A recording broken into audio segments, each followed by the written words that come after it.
So good afternoon, ladies and gentlemen. Welcome to this session. Post-lunch session is always a challenge because people are usually having a good meal, but at least it helps to keep the environment very live. So hopefully we'll have a lot of interesting presentations and discussions with the wonderful panelists who have come here. So once again, dear eminent panelists from Russia, Dobry den, and a warm welcome to the distinguished delegates and our extremely knowledgeable audience. As everyone is aware, the Honorable Prime Minister Shri Narendra Modi ji has committed to a net zero target by 2070. So to meet this commitment and to enhance the share of gas in its energy basket from nearly 6.5% to about 15% by 2030, this goal may appear to be quite static, but since India is growing economy and we are having a growth rate of 6 to 7% per annum, and the energy demand also keeps increasing. So this means that this 6.5 or 7 or 8% is not a static number, but the volumes every year have to increase to meet this target. To meet this target and increase the number of volumes of gas in our energy basket mix, we had in the past few decades thought of transnational pipelines. So we had thought of a Tapi pipeline from Tajikistan, one IPI pipeline from Iran. There was a discussion of a SAGE pipeline from Oman. But all these transnational pipelines, due to some geopolitical considerations, etc., could not materialize.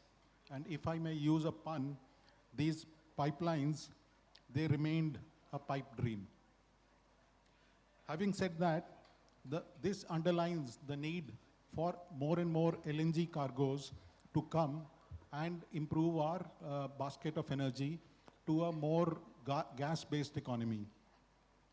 For this, what we see is that current LNG penetration, we have about 52.7 MTPA of regas terminals, but this is likely to increase to about 80 MTPA by 2030. So this is a quantum leap which is going to take place. The terminals, as you heard in the morning session also, the capacity utilization of some of the terminals is not as high as it should be, but this has to improve.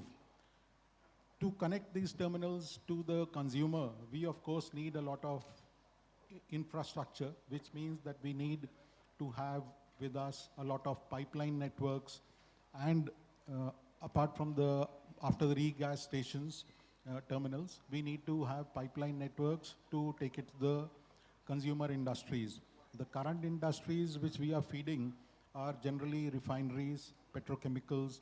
More and more petrochemical penetration is there, and gas is required for that also. And apart from that, we have fertilizers, which is a highly price-sensitive market. Then we have a huge growth in the CGD networks.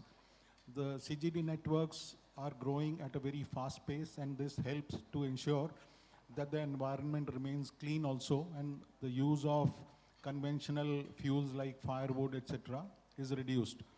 Another area where the country is working upon is the long-distance travel or the transportation sector. There also we feel that there is a lot of penetration possible through the LNG route. And we have a lot of inland waterways where the government of India is laying a lot of stress to develop those waterways. So once we have more and more developed waterways, then maybe the transportation through these waterways will also require the use of LNG. The current scenario in India is that we import LNG, predominantly about 48% comes from Qatar. More and more LNG, around 11%, is being imported these days from USA because they are having more regas terminals built. Then we have a lot of about 18% of LNG imports from the UAE. We have some LNG import from North Africa also, like from Algeria, from Angola, from Nigeria, and so on and so forth. In my last company, we had the opportunity to build 2 LNG trains in Algeria, in Skikda and Azure. So that was another good experience we had. So currently, what we also feel is that more and more LNG demand, though Mozambique is coming up and Gorgon terminal in Australia is there to feed LNG, but Russia provides a huge opportunity. Presently, I understand that some entity of Gazprom from Singapore is giving some LNG to India, but your terminals at Sakhalin, Yamal, and Portobaya, I think they offer a good opportunity and huge volumes which can feed the Asian economy, largely China as well as India. So this is some opportunity which I thought we would like to hear from you and how this can be addressed. I'm glad that we have experts from Russia to take us through their perspectives of how Russia and India could cement this opportunity together and partnership and take it to higher levels by unlocking opportunities in the Indian market. So I now invite Mr. Artem Ukolov to share his views on doing business with Russia, collaboration possibilities. Mr. Ukolov is Head Oil and Gas Trade Representative for Russia in India. Over to you, Mr. Artem.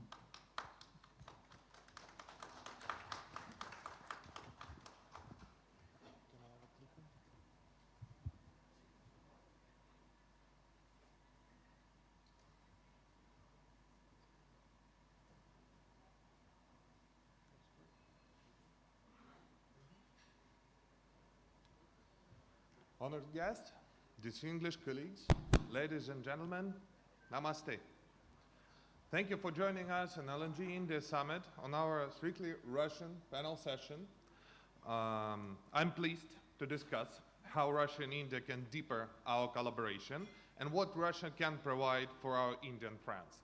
And before I start, I would like to mention that both for Russian and Indian companies, unfortunately for now, our countries is kind of a black box. So today, my agenda of this 10 minutes to provide you a bit more information about my country and what we're doing up here.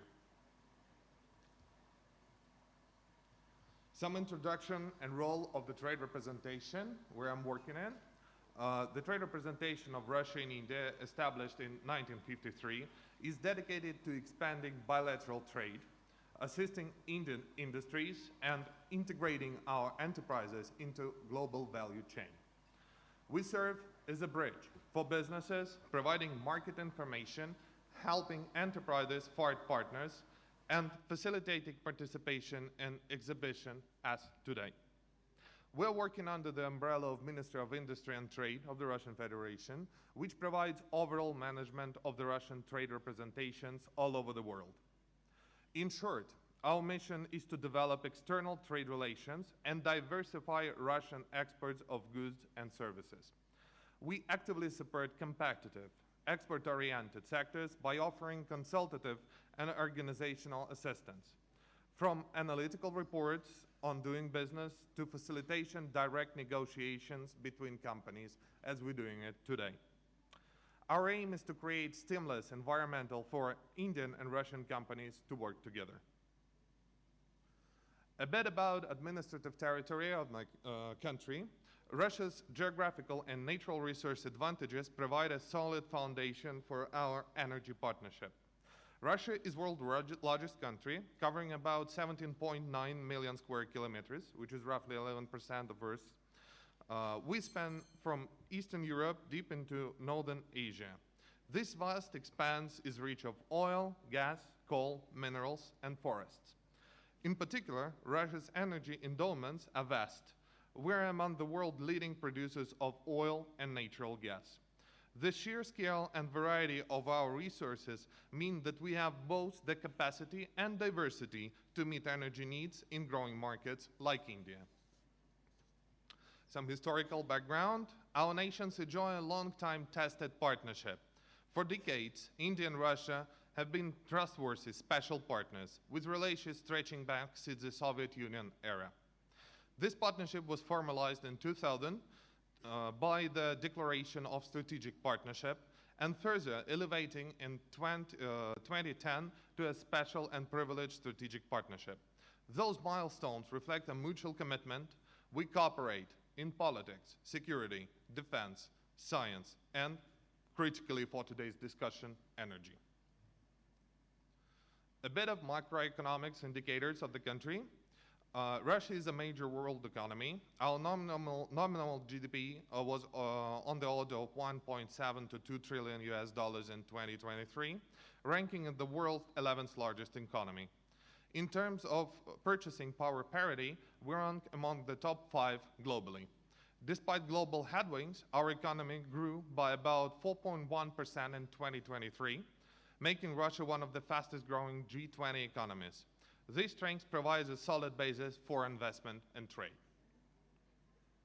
Some figures in a trade relationship between our countries. Turning to a bilateral trade, trade turnover between our countries reached a record of 70.6 billion in 2024. Russia remains one of India's top trading partners. Russia exports to India in 2024 were about 65.7 billion US dollars, up to 8.4% from 2023, given by strong demand of oil, petroleum products, and agricultural commodities. Indian exports to Russia are a bit smaller, but still growing, around $4.9 billion in 2024, up to 21% year to year, including pharmaceuticals, automobiles, machinery, and IT services. There are concrete opportunities for energy trade. India's energy needs to keep rising. Of course, electricity demand, industrial growth, etc., which was mentioned here before. And Russia is well positioned to help to meet them. So we see similar potential in gas and gas infrastructure projects. Russia's economic structure is pretty diverse. Key sectors include, of course, oil and gas, metallurgy, machinery, chemical production, and increasingly high-tech industries. Oil and gas accounts for a significant share of GDP of the country. Indeed, Russia is the leading global energy producer. Our extractive and power sectors generate a major revenue, but importantly, we invested heavily in modernization lately. Russia has also developed competitive industries in chemicals, aerospace, and information technology. In agriculture, Russia is a top global exporter of wheat, fertilizer, and sunflower oil. By the way, India imports sizable quantities of these products from us. All these industries create another opportunities. Aside from raw energy, Russia was strengthening in engineering, manufacturing, and high-tech that then benefits India infrastructure and industries. For example, Russian companies excel in building compressors, turbines, and drilling equipment. For sure, India's oil and gas sector could source advanced machinery from us. Russia's metallurgy sector, steel, aluminum, nickel, is strong, as is our aerospace and defense manufacturing. In short, for infrastructure project and high-value manufacturing, whether it's pipelines, LNG terminals, turbines, or digital technologies, Russian industry offers expertise. We also see room to cooperate beyond energy. Russian special economic zones, CSEs, and industrial parks, there are dozens across the country, have attracted foreign investments and can host joint ventures. These zones, Russia offers taxis and infrastructure. Over 1,000 companies currently operate in Russian CSEs, which investment influence over 1 trillion rubles. Some of these companies are in the sectors like engineering, chemicals, and logistics, areas where Indian firms could participate. In sum, our trade relations is strong and expanding, and the framework of CSEs and industrial potential provides fertile ground for new projects. About logistics, some connectivity issues. Our geographical position also offers multiple trade routes. We have Arctic and Pacific ports in east, Black Sea and Baltic gateways in the west, and the Caspian route.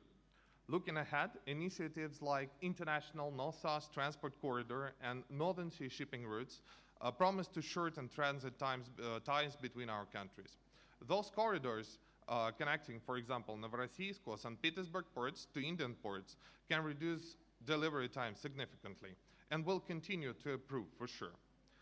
In sum, Russia's size and resource base, combined with our expanding logistic network, underpin the potential of our energy cooperation. Before I finish, I would like to mention some major international economic events we have in Russia. Russia and India have many established platforms as today to promote trade and investment. We hold annual forums. For example, the St. Petersburg International Economic Forum and Eastern Economic Forum, where Indian companies have participated. These events are ideal to showcase projects and arrange meetings between Russian energy firms and Indian partners. Similarly, industries associations run seminars and trade fairs with international participants. The biggest event, the biggest upcoming event, which we are coming in energy sector in Russia, is Russian Energy Week. It will take place in Moscow from 15th to 17th of October and is going to include our major companies in energy, oil and gas, in green energy sector. We encourage Indian companies to take part in that. In conclusion, I would like to say that India and Russia share a special, enduring partnership that's now expanding into exciting new areas of economic cooperation. Our relationship is anchored in trust and mutual respect, and we have a build-up through decades of collaboration. Dear colleagues, as we move forward, and I'm finishing, let us build in our historic ties to develop these opportunities. The trade representation and our partners stand ready to facilitate.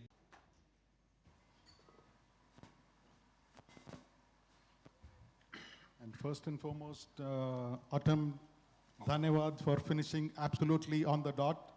You were wonderful, and a wonderful, exquisite, broad-based spectrum you have told us. What kind of partnerships are possible and what all events are being organized and how the strategic partnership can be taken forward. So I'm sure the audience would have liked to understand what are the opportunities which Russia and India, which are friends for a very, very long time, what more further progress we can do. And as we have seen since 2021, there is a huge growth in the trade between the two countries.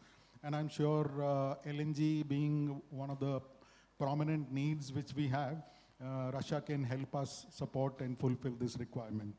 So thanks a lot for your views. Now I'll request Mr. Nikita Blokhin. He's the analyst from Alpha Bank. Bankers are always in demand, high demand, I must say. So it is wonderful to have you, Nikita. He does equity research for the Alpha Bank, and he shall now enrich us with his thoughts on global LNG market fundamentals and give us an overview of the LNG capacities which are coming up and whether in a future period of time by 2030, 35, whether we are going to have a glut in the market or how things are going to shape up. So over to you, Nikita, for your thoughts. Thank you. Thank you. Thank you. And I also want to take a moment to appreciate the audience here in New Delhi. It's a great opportunity for me and fellow speakers from the Russian side to reach out to the business community here in India, which is the fourth largest importer of LNG in the world. We at Alpha Bank strive to support leadership, and it's an honor to represent our franchise here in the country, which is the fastest growing economy. When we say growth, we think of energy, and yet I'm here not to sell you gas or promote any sort of trade agreement. I'm here solely to talk about LNG itself. As a member of research team, my key interests lie in the field of oil and gas studies. And today, I just want you to enjoy a point of view we currently share at Alpha Bank. So that said, consider this presentation a refresher on where we stand in terms of global LNG fundamentals and where it may lead us in the next decade. Now, let me just put you into context. I will stick to my notes here because it's gotta get specific. So, let's go straight to supply and demand side. 2025 has so far been a fairly successful year on global LNG markets. Inputs showed stable gains, with August marking strongest annual increase in actually since 2022. Despite somewhat weak demand in Asia, latest data suggests reversal of the downward trend, while Europe heads for yet another record. Exports are still lagging, with moderate pickup following stale 2024 production. Luckily, startups has resumed in Atlantic Basin, in particular, with 3 major additions, and with Annie set to boost Congo LNG output by year-end. Spot prices remain fairly firm for the first half of the year, slipping below 2024 levels, pressured by relatively high inventories worldwide. A trend likely to be broken with the start of heating season in Northwest Europe. On the second slide, we can see supply side, which we explore first, as we see a number of factors likely to curb short-term outlook. That said, Russian outages will likely level potential gains from the restart of Arctic LNG 2, while maintenance work in North America should further curtail 3Q25 gains, with September export likely slipping and set to drop. Hindered by further delays in capacity additions, which we talked about as any, total supply may add up to 4% this year, a total of 16 million tons, of which 15 account to capacity additions. Being the key driver of growth, the latter may bring up to 320 million tons online in the next 5 years, which signifies a huge new wave of LNG expansion. More than 40% of additions fall under US liquefaction capacities build-up, with 100 million tons already confirmed to date and received a final investment decision. Qatar expansion projects should hit the market early next year, gradually increasing output by almost 50 million tons by year 2030. At last, Russia may bounce back with up to 33 million tons of liquefaction capacity additions. This figure may be lower due to sanctions, which nevertheless have failed to restrain the project. So we look forward for reported resumption of exports, which started in July. As a result, top 3 contributors may well account to 2/3 of capacity additions by year 2030, followed by confirmed projects in Canada and Mexico in North America. We may see another 50 million tons of prospective liquefaction projects coming online post-2030 on the longer term, implying an unprecedented 75% market growth over the course of the next 9 years. Speaking of which, out of total 370 million tons, almost 40% of capacity additions are still lacking FIDs, which gives room to uncertainty over the long term. At this point, it's fairly important to strip out post-FID projects, which will form the basis for future supply projections. As we snap back to supply commitments, run rates become exceptionally important. On the 5th slide, we can see how the supply looks under current operating capacity. The latter will likely remain relatively stable over the ramp-up period. We expect post-FID utilization rates to peak at 89% prior to year 2030, followed by a decade of natural declines. That said, we expect feed gas issues on a number of Australian projects, coupled with several FLNG plants being mothballed close to year 2040. For rough analysis of the prospective projects also gives us insight in year 2030. We expect pre-FID production to stabilize at 95% utilization levels by year 2040. As a result, as you may see on the slide, we arrive at fairly wide range of estimates, from 630 to 760 at peak, which implies a 50 to 83 ramp-up in percentage points. We believe such vast potential largely rules out the question of supply security over the long term. Similarly, we share our projections for the demand side. Despite anticipated slowdown in fourth quarter of year 2025 in terms of deliveries, LNG demand will likely see major uptick with seasonal call for gas in Northwest Europe, along with delayed restocking in the GKM region and growing share of LNG as power source globally. As for the midterm projections, we expect new LNG terminals to spawn predominantly in the course of year 2025-2026, with China and India set to dominate regasification capacity additions. You may see it here on the slide.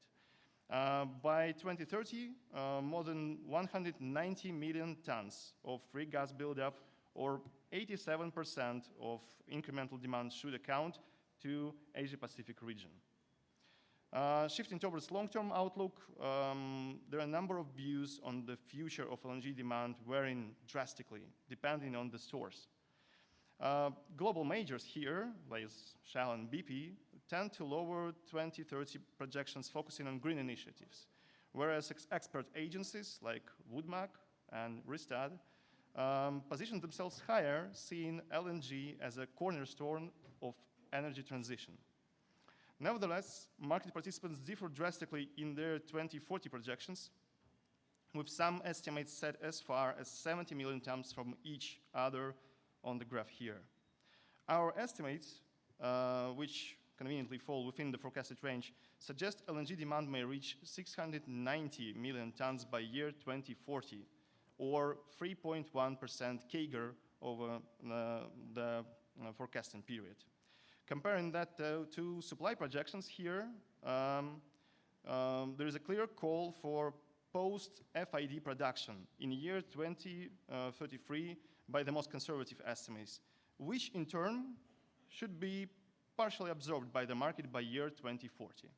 So where those projections meet, our calculations show that pre-FID supply should match LNG demand at 79% run rate globally on average, which sounds realistic in the supply glass scenario.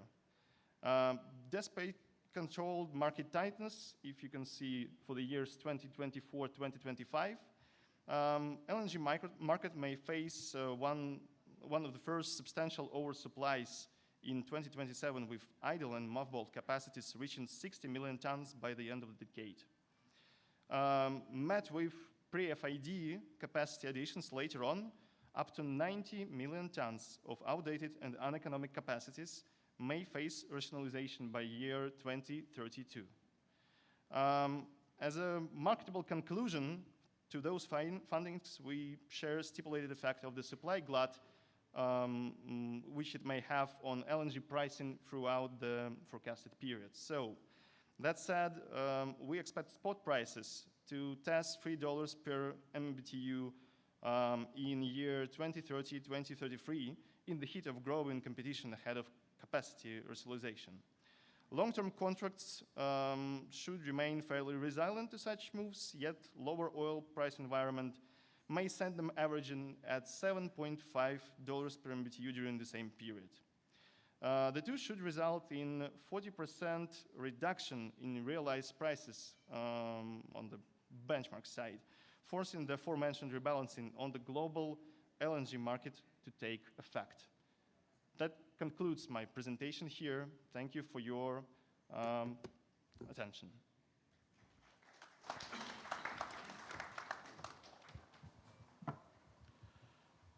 Thank you, Nikita. These were a huge number of data which you shared with us, and it'll require some time for those data to settle in and to get digested. But the understanding what we have is that LNG demand is growing, the supply is also growing, and a lot of terminals which are pre-FID and some which are already approved. I think those capacities will come online by 2030 and some thereabouts. So this means a huge amount of volumes will be available. for a country like India, like what you said is that at the lowest price, maybe about $3.5 per MMBTU. So those are numbers which are music to our ears. Perhaps what is required is a lot of capacity building has to be there in the country so that we can have terminals ready. And also we have at the present predominantly crude oil storages, but we have some LPG storages and LNG storages. So those perhaps need to be ramped up in a very fast trajectory so that the volumes which are available at the time when you said there's going to be a glut in the market, so we can take advantage of those volumes and put them underground and use it when the prices rise. So thanks a lot for those wonderful slides, and I'm sure they'll be shared with all the audience, and people can have a much deeper insight into the phenomena, how it's going. Thank you. Okay, next speaker is, Mr. Alexander Swistlenikov. My apologies for mispronouncing. He's the Chief Specialist LNG Department, Cryogen MASH. His topic is From Big Cold to the Last Mile. And I'm sure the temperatures of maybe minus 162 degrees C are a challenge to achieve, but some of your terminals which are on the very, very colder regions, they'll have quite a great advantage of the ambients itself which are lower. And you have to go through multiple cycles of refrigerations, compression, cooling, and expansion to extract the heat from the gas until it reaches the liquefaction temperatures. And perhaps you also have cold box technologies, etc., which can help support and play a critical role in this. So over to you, Alexander, for your presentation. Thank you. Thank you. Good afternoon, colleagues. I am Alexander Svistelnikov from Cryogen Mesh. Cryogen Mesh, like cryogenic machinery. Topic is from big cold to last mile. In Russia, we know what big cold is, but today I speak not about weather. I speak about our work. Cryogen Mesh is leading producer of cryogenic equipment. For many years, we work in cryogenic engineering. Our roots are in space-grade cryogenic, liquid helium, subcooled oxygen, and other gases. This is the culture of big cold we bring to small-scale LNG. Safety, stable heat balance, reliable operations.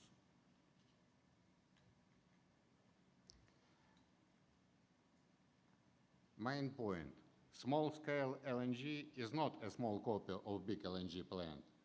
Physics is similar, names sound similar, economics are different. In Russia and in India, large gas companies are moving into small-scale LNG to support CGD growth and last-mile connectivity in new GAs and PNGRB. Big plant experience, which big gas company have, must be adopted, not copied. 3 on-ground lessons from guiding large gas companies into small-scale LNG. Lesson 1, gas is alive. A pipeline natural gas composition at entry is one thing.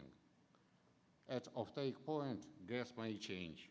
Mixed streams, teeny dot, extra nitrogen, heavy ends. A big plant can absorb this. A mini plant feels fast in energy use and profit. We adapt by default clean, dry, right mode for each mix.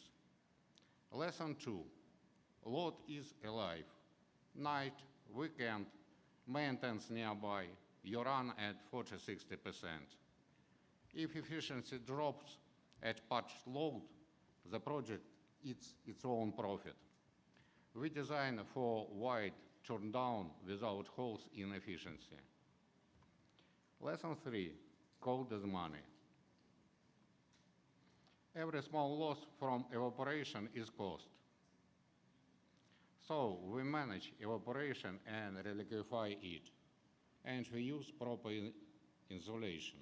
This is standard, not an option.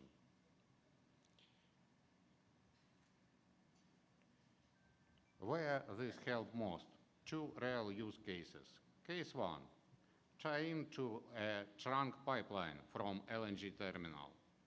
We place modular liquefier near the line, make a local LNG molecule, store it, and send it by road tankers to daughter station and LNG to SNG units, a virtual pipeline, mother-daughter logistic, and DBS where needed, with operation return and remote monitoring, of course.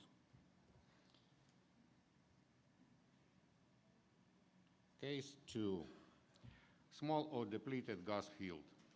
We stabilize the gas, work in variable modes, and keep the business case with modular design and careful control of cold balance. The plant follows the real daily curve, not a lab line. This support time-bound rollout for CGD, where pipeline work will come later.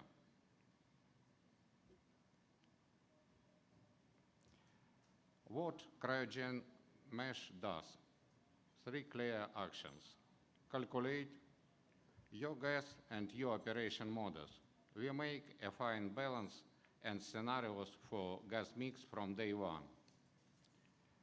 Build from proven models, gas pretreatment, liquefier, cryo storage, pumps and vaporizer, LNG to SNG units, evaporation control, expander solution. Support, training, spare parts, remote monitoring, and clear documentation for local rules, so site works as infrastructure, not as demo stand, with on-ground service and make in India friendly localization.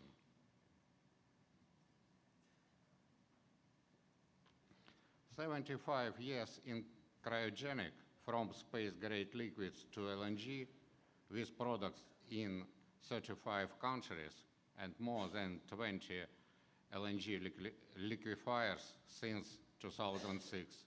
This is about cryogen mesh. We are from big cold, and this is why our small-scale LNG is steady. We don't shrink a big plant, we design a small, sustainable cold economy for your gas, your demand, and your climate. To sum up, let us co-create a time-bound roadmap for your GAs within PNGRB guidelines for last-mile connectivity. We will propose a safe roadmap, what to do in what order, and how to ensure stable operation. If our views match, we move ahead. Thank you. I am Alexander Svistelnikov from Cryogen Mesh. Cryogen Mesh, like cryogenic machinery. Thank you.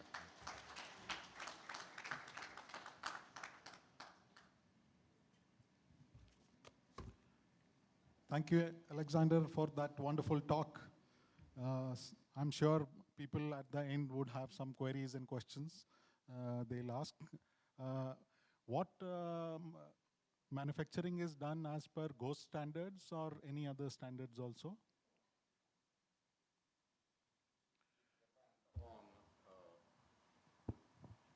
It depends on client.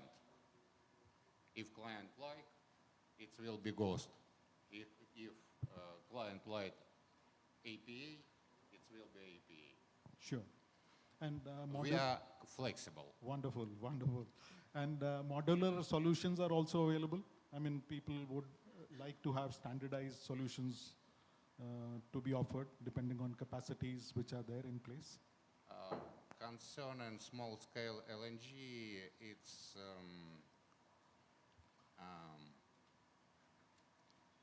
we should investigate every case because small LNG, it's not a big LNG. And we should calculate all points. So you rightly said calculate, build, and support. Yeah. So those are the steps. Wonderful. Thanks. Thanks a lot. We have a lot of stranded gas, so maybe these solutions will be very good for those stranded gas applications also. We hope so. Thank you. Thank you.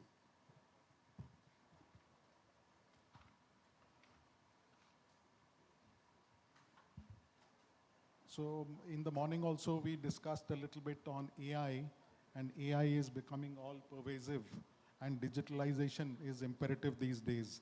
Firewalls and cybersecurity are critical. I invite now Mr. Victor from International Business Development Director India from Positive Technologies to present his perspectives on digital resilience for national energy security. And he has cyber risk management 3M. So it is not the American 3M we are talking of. We are talking of management, modeling, and mitigation. So over to you, Victor. Yes, thank you very much. If we would talk about 3M, that would be about the materials, I believe, but we are talking about the M3. A couple of words about myself. I'm an engineer, so trust me, please. 20 years in cybersecurity. I have been working in different OEMs, have been building the products as the product manager, and during the last year and a half, I am working very closely in India, so that makes me to stay here for a long time, taste different cuisine, and yes, I like butter chicken and garlic naan. I believe that there could be a discussion about the way probably garlic naan should be substituted with lachi paratha, but this is not the subject. Today we will talk about the experts and about the expertise, and this is something that makes everyone here united, because we are the experts from different industries.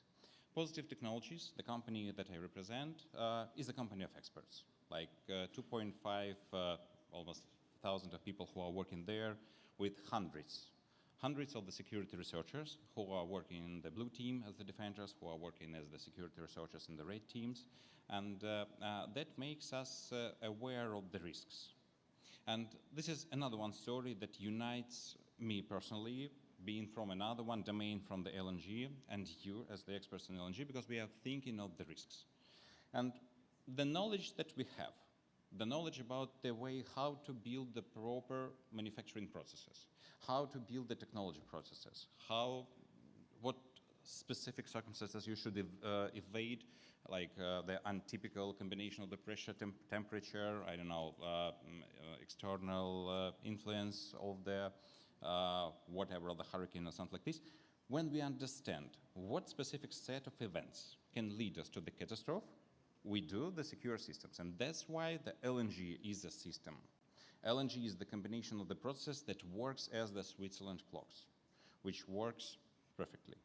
But what will happen if we will have the same set of the expertise that you have as an expert, that will be combined with another one branch, with the combination of the people who knows how to write the malware, the combination of the people who have the management skills, the combination of the people who have the motivation to do the wrong job. And that would technically lead, with the same initial knowledge about the industry and about the industrial specifics, that will lead to the cyber attacks, the artificially created set of the events that leads to the catastrophe.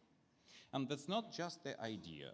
The set of the cases, which are public ones, which occurred almost and everywhere. The most closest one to the current specific event is the case with the Colonial Pipeline, the shutdown of the gasoline pipeline in the United States that was inflicted by the cyber attack. It doesn't happen just with the ransomware. It doesn't happen just with something that makes you able to encrypt the workstation. No. This is the combination of the knowledge of SCADA, of the industrial protocols, of the technology protocols. And then, when everything is being united, we see the advanced and persistent threats. So, once again, we are thinking of the risks, and that's why there is another one way how to build up this tree, this decision tree. Having the same knowledge about the way how to do the harm to the system, how it could be hacked, how it could be attacked, we can build up the proper defense strategy. with the combination of the malware research, with the combination of the security operation centers, etc., etc. And then we do the proper defense against the same guys who are doing the same research but wearing the black hats.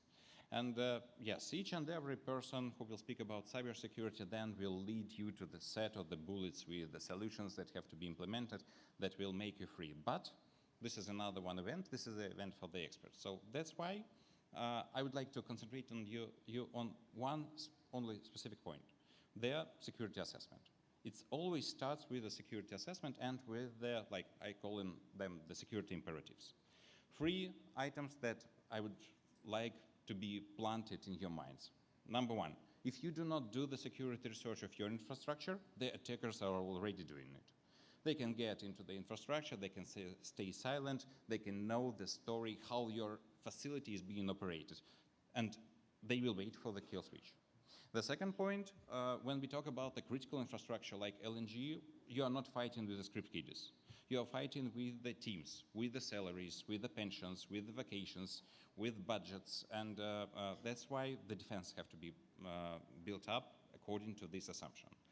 And the third very important point is that just assume that they are already in. Just think of the possibility of the hacker who is already here and is collecting the data.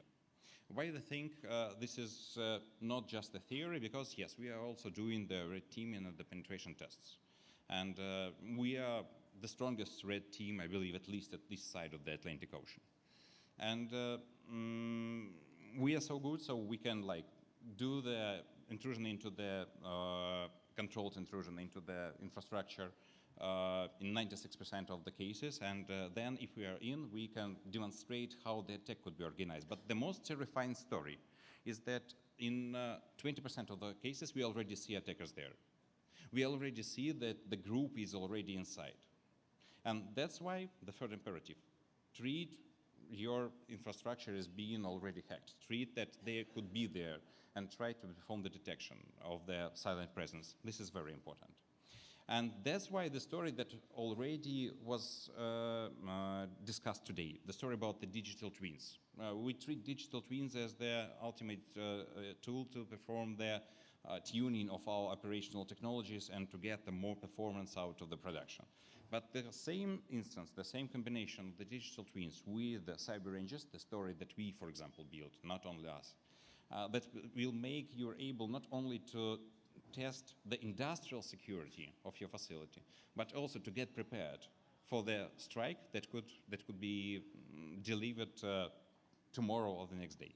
So this slide, this is the one that everybody hates. I don't want you to read it. This is the reason for you to get my business card and to ask for the presentation. Pictures speak better than words, so this is the demonstration how we are running the security assessment and security research and the competitions based on the digital twins, the real digital twins with the real SCADA, with the real examples of the operational technologies, and then having the best red teamers, having the best security researchers on one side, and having the defenders, the blue teams on the other side. The result usually is the hundreds of the 0 days which are being discovered just during a week. And this is the approach which we are promoting. I believe this May we already had the first Indian team that took part in this stand-off cyber exercise, which we technically organize 2 or 3 times per year. And this is just another one part of the story which we are building together here with Indian partners in cybersecurity. We are making the industry ready to get to the combinations of the digital twins and the cyber ranges to strengthen the critical infrastructure of the country. And once again, another one slide which also important, the case of the detection of the silent presence. 2020, attack on Mumbai. The power outage that is claimed to be delivered by the cyber attack. According to the publications, the attackers were there for about 6 months. So, and the good point is that everyone leave the traces, and there are methods. And once again, we also have our Indian co-partners who are working on this domain, who are using the technologies from Russia and making the best use of it in Indian companies, also in critical infrastructure. So this is something where we can help where we can assist with the level of the expertise, with the technology which we have. And yes, M3, but not 3M. Usually we are working through the management and through the mitigation of the risks. We make an analysis, we set up like some kind of the risk map, we provide the necessary budgets, we do the plans, and then we are going to the mitigation of those risks which are made based on the analysis. But what is more important, the modeling. Because once again, if you do not model your infrastructure, if you do not model your LNG facility, you do not know how it will be attacked in real life by the sophisticated attackers. Either state-sponsored or just the APTs with like millions of dollars. So the main call to action is to change this paradigm, and yes, that's costly. We see it all around the world. It takes time, it takes money, but the real mitigation of the threats, real understanding that you are managing the attack surface of your industrial facility, the price is high. The price is the shutdown for days or for weeks, and those are the millions of dollars. My personal passion is to secure the world, and that's why I'm living in this domain for about like 20 years, from the engineer to like head of the business in India. And that's why I'm standing here and not tell you buy this solution, buy that solution, get for me for the price list. No, change the mindset. India is the country where the chess have been built, and the criminals are currently playing not the chess but the checkers. Let's think of 2 or 3 steps ahead, and through the modeling, technically, this is the only one way to think ahead of the attackers and to play chess with them, not the checkers. Thank you very much. It's a great pleasure to be at this stage. Thank you.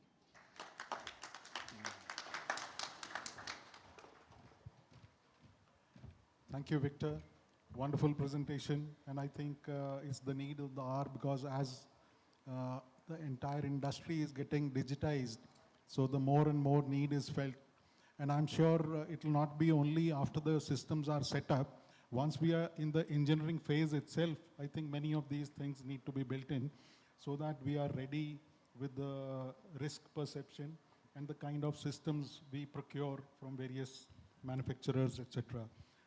Can I add some more? Yeah, please. One more story that I currently witness while talking to Indian companies, to Indian partners, is that the SCADA systems and the OT systems are very, how is it better to say, are very solid ones.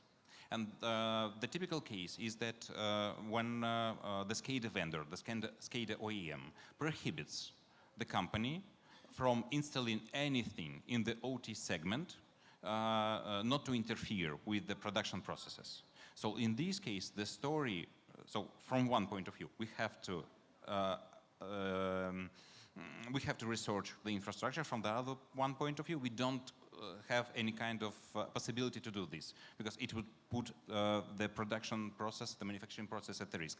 That's why the story with the digital twins, that once again, it was told here just like by the previous, in the previous section. This is something that have to be changed, and where we can contribute as the technology layer. Sure. Wonderful.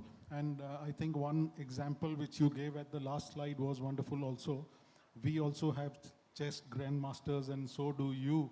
So I think the combination will be a deadly combination where all risks can be mitigated together. So thanks once again, Victor. And the last session, last but not the least, I think I invite Ms. Anna Rogvaskaya. She is the Deputy Business Ambassador to India, Business Russia, Delovaya, Russia. She will talk from market partnership and how to build a sustainable technological future between Russia and India. So over to you, Anna. Yeah, good evening, everybody. To start on a lighter note, I'm doing business in India 17 years, and many times I've heard that business is a man's club. So when I saw the list of speakers for these 2 days, I thought, very good, at least there is one point we can count on. There is stability in this world. It is men's club. There is no more female speakers here. Well, at least there are some females in the room, which is a nice surprise. As a lady, I'll stick to my timing and probably will be very much ahead of it. I'll try to keep it short and to the point. I'll be talking about a very important aspect of cooperation between our two countries, if not to say between our two civilizations: research, technology, R&D cooperation. At Business Russia, which is the biggest Russian public organization of leading companies in the country, we take Atmarnir Bharat very seriously. We believe that India should become independent, and India is on the way there, and we, as Russian partners, should continue our long time, from Soviet time tradition, and be with India in this journey.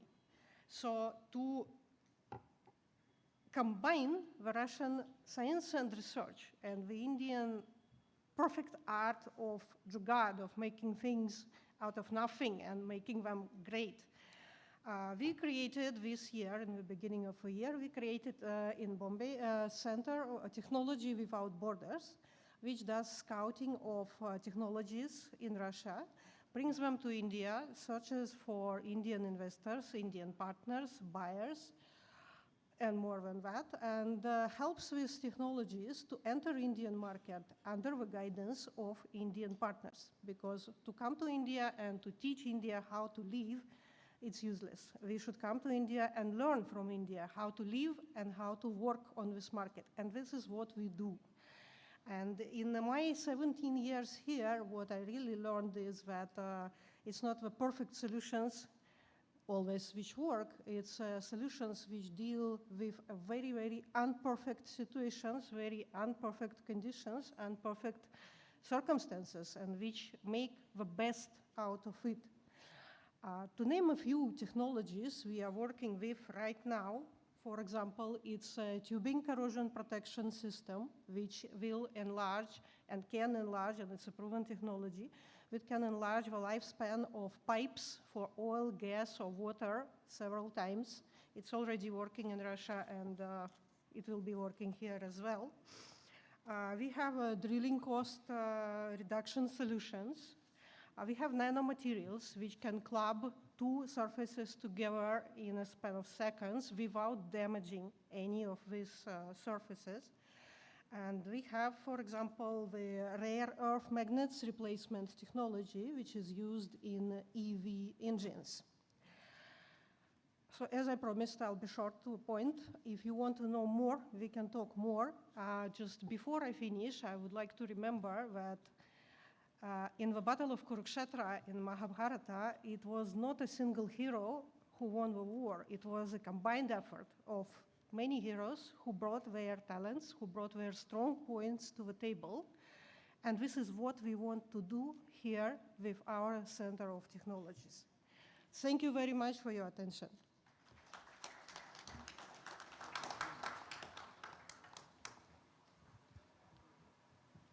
So I think we had a very crisp session over here and a lot of opportunities. Anna has been here for 17 years and she understands that many things may not work in the direct route, but it is only jugaad which works here. So I think that is the kind of adaptability which many countries would need, and we are of course masters in jugaad technology. And another thing which touched my heart was because I stayed in Kurukshetra for 5 years. So her mention of Mahabharata and that the army was there and it was not a single person who was the hero. So I think that was a very good analogy which you have given. In 17 years, I think she is more Indian than many of us. So wonderful. And I think after the session also, and we still have some time, so if there are any questions, and I'm sure people would be bubbling with a lot of curiosity. So if you have any questions, we can surely take those questions from the audience. Maybe Dr. Sharma can.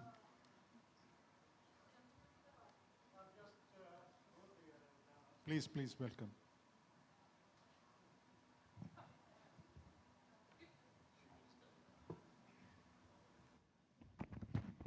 In fact, in 2005, I was attending Gastech in Spain. And at that point at that point in time, Qatar was coming up as the largest LNG liquefaction capacity builder. And one of the director of Qatar Gas, so I told him that the way your gas reserves are, I believe that you're going to fulfill your dream of 77 million tons of liquefaction capacity by around 2012-13 in next 5 to 10 years. So now that, in fact, I said, and the director commercial of Qatar Gas was surprised that, do you really think that we will be able to do? So I said, why not? I mean, you have the capacity, you know the knowledge, you would be able to do, I mean, you have a sufficient amount of gas reserves. So now, I mean, after looking at the current geopolitics, I'm in position to say that maybe another 10 years, Russia would have a liquefaction capacity of about 100 to 150 million tons in coming up next 5 to 10 years. And I'm quite confident that the kind of gas reserves and the kind of gas supplies they have, it's quite possible. And Russia should be able to do about 100 to 150 million tons of LNG capacity in next 10 years to come. Thank you. Wonderful thoughts. So and thank best you wishes. very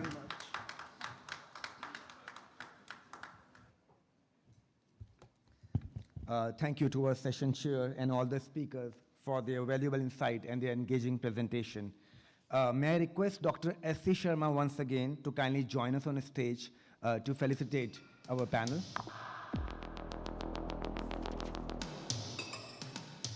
May I request Mr. Artyom Okulov to please come forward for the felicitation. Thank you. May we have a round of applause, ladies and gentlemen. May I now request Mr. Nikita Blohin to please come forward.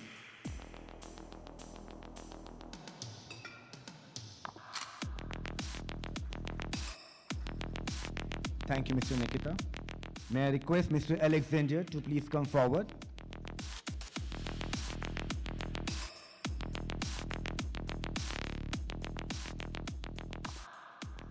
Thank you, sir. May I now request Mr. Victor to please come forward.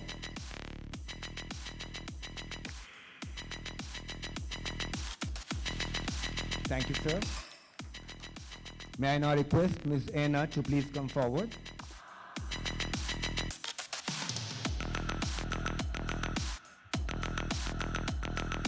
Thank you, ma'am. And may I now request the session chair, Mr. Neeraj Sethi, to please come forward for the felicitation.